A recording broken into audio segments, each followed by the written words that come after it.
Amrut, thank you for joining me at In the Chambers of the Chambers by Allado.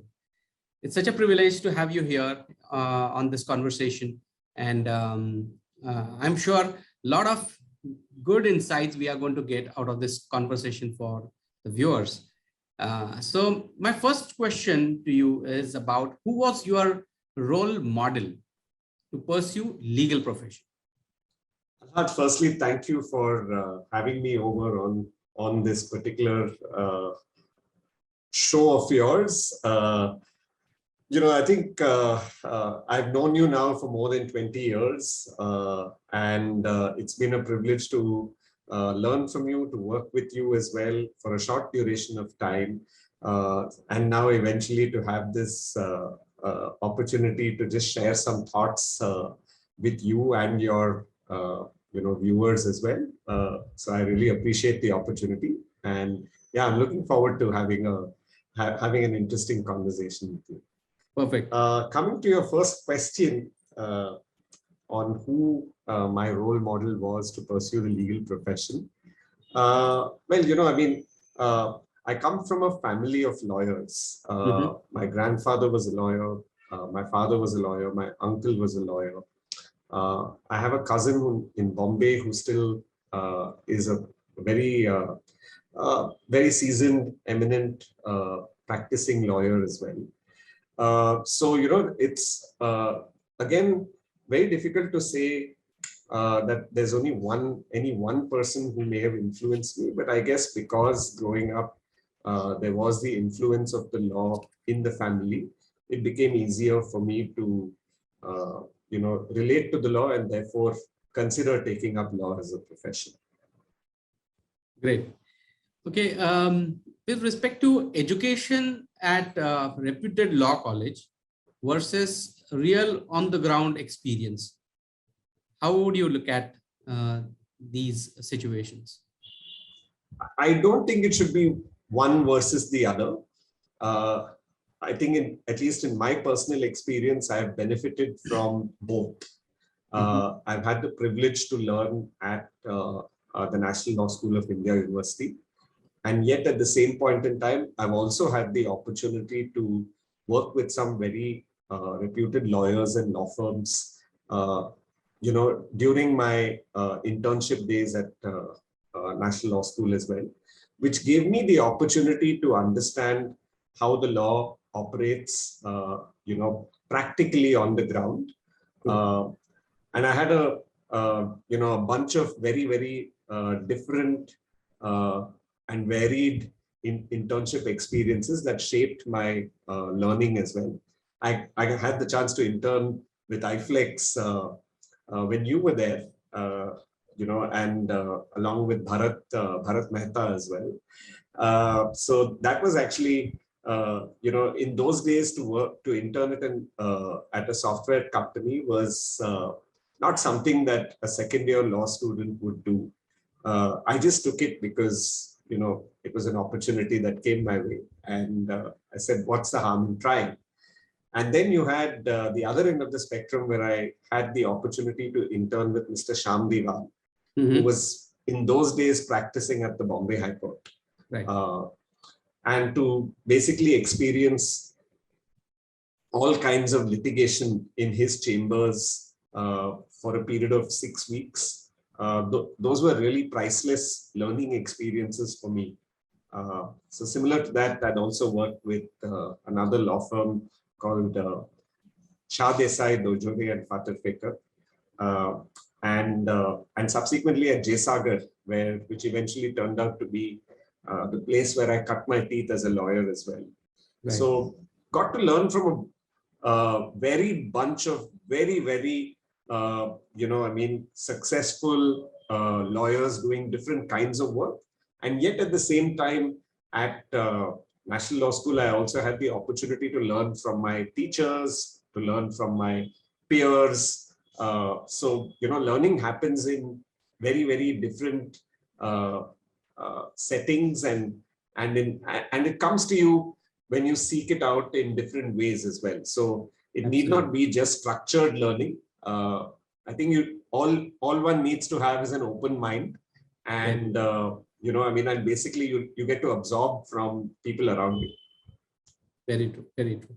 So from intern to working with different law firms and then founding your own law firm, how do you see a transition for you as a person and professional at each stage? Yeah, I think it's been a fascinating journey. And what I've learned during this process is that, it's like any, I relate a lot to sport.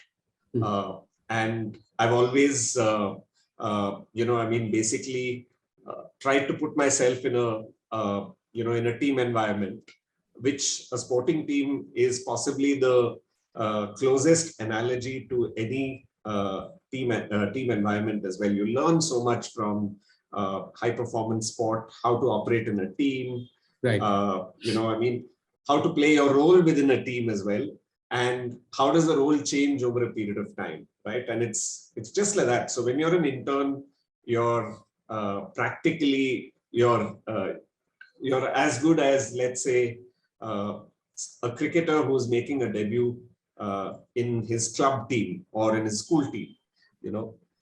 From there you move to becoming an associate at a law firm where you possibly are making your first class debut in a Ranji Trophy cricket match. I'm giving a cricketing parallel to help people understand here.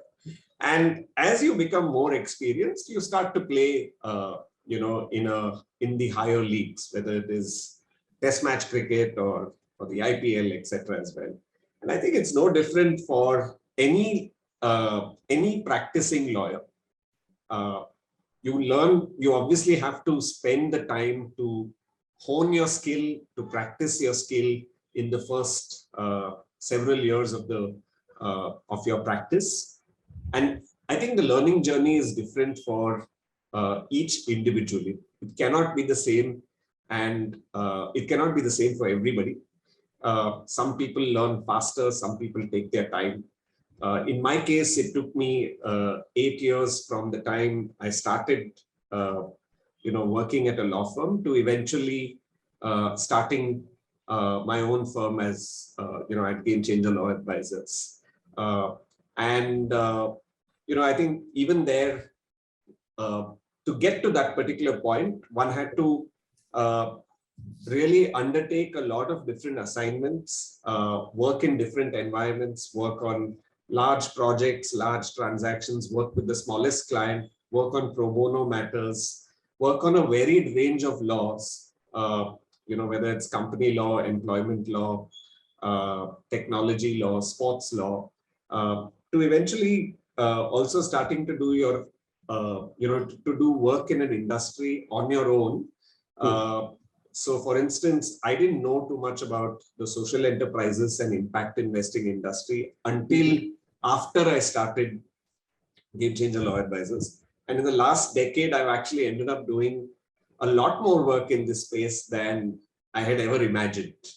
So therefore, it's a transition where you learn, you experiment, and as you move from working in working in one of the bigger firms to starting your own law firm, you also, once you start your own law firm, you also start to look at areas of law that have not been practiced as much by the bigger firms, see where an opportunity exists, and then try and build, a practice area in that particular space.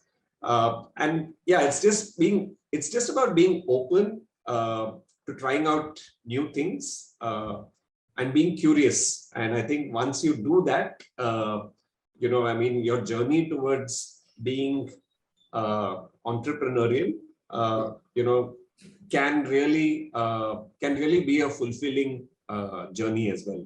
So yeah, the transition happens in various stages. To answer your question in short, it happens over different amounts of time for different lawyers. So for some lawyers, it may be 8, for some lawyers, it may be 10, 6, 3, and different. So it's different. There's no one rule in that sense. True, so true. Yeah. Well said. regarding your sports, because it's pretty evident about your love of sports, and how do you connect Game Changer and love of sports together? So yeah, so I think one of the things I've always told my clients and also my colleagues as well is that it's important for you to be a good lawyer first before you can be a good sports lawyer, or you can add any other kind of an appendage, a good social impact lawyer, or a good technology lawyer, or a good venture capital lawyer, right? So there has been a misconception that you need to love sport to be a great sports lawyer. On the contrary, I don't believe it's actually necessary for somebody to love sport to become a good sports lawyer. Yeah. What you really need to do is to study the law as it relates to sport, and to basically hone your skill in that area for you to then consider yourself a good practicing sports lawyer. The fact that it is sport is merely incidental, and so therefore, when you ask me how do I connect the love of sport to Game Changer, yes, it's there. You obviously do it because you also enjoy watching sport, but the practice of law is not because of the fact that you watch sport or you play sport.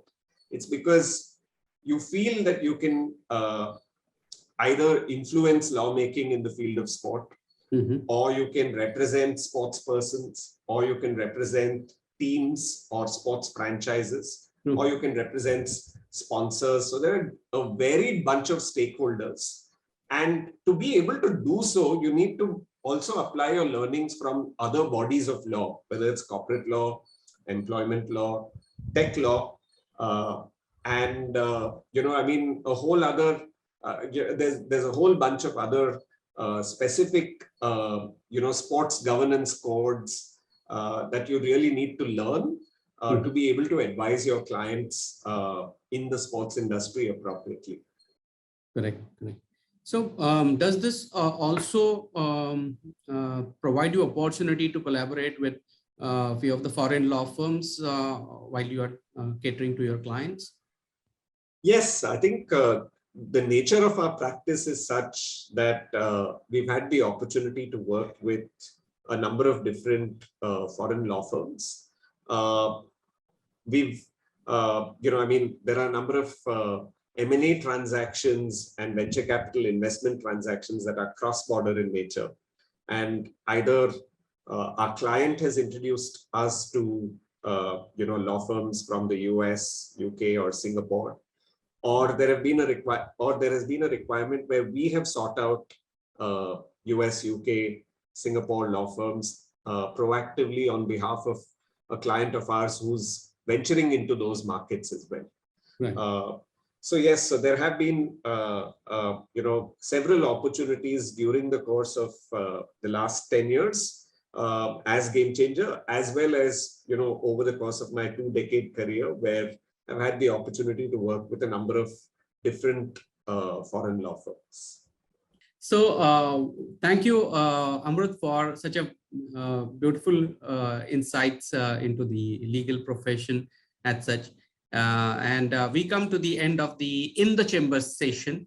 And now we will move to the Off the Chambers session. I am sure it will be equally interesting to have a discussion with you about how Amrut is a person. So thank you for participating in the Chambers. Let's move to the Off the Chambers. So Amrut, thank you for joining in the Off the Chambers section of this series. And we had a wonderful discussion in the Chambers. And now let's understand how about Amrut who is Amrut as a person.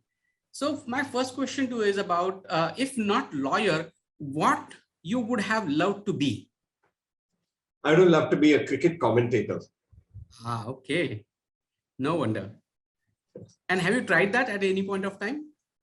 Well, not beyond my living room. When I used to be a kid, I used to roam around with a bat, and I'd actually try and replay match situations and comment on those situations as well, much to the amusement of everyone around me.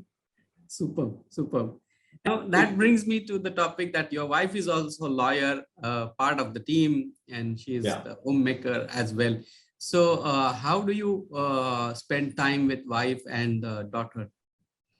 Well, Samita is practically, well, for me, she is superwoman in the sense that she juggles all these roles so effortlessly. I think we often don't give enough credit to women for the multifaceted roles that they end up playing. So it's extremely let me put it this way: we really enjoy the time that we spend away from office. We try and not bring in work into the conversation. We have a 3-year-old daughter, so it actually helps us to switch off completely from work. Whenever possible. We love traveling with her. The last 2 years have obviously been challenging for us to to possibly do too many vacations, but we've really enjoyed all the vacations that we've taken, largely, driving down to locations which are easily accessible. And I think in the process of doing those drives, we get to spend a lot of time with each other and enjoy each other's company. I would like to ask you if any one living person you want to meet in life, who you would like to meet? It's a tough one, I mean, you're putting me on the spot here, but yes, I am. I think the other, so, I wouldn't want to take names, but many of our sporting legends, I've actually had the occasion to meet some of them. Right. And somebody once told me that you should never end up meeting your heroes, because you may end up feeling a little disappointed, because what you think of them and what they are may be, two very different realities as well.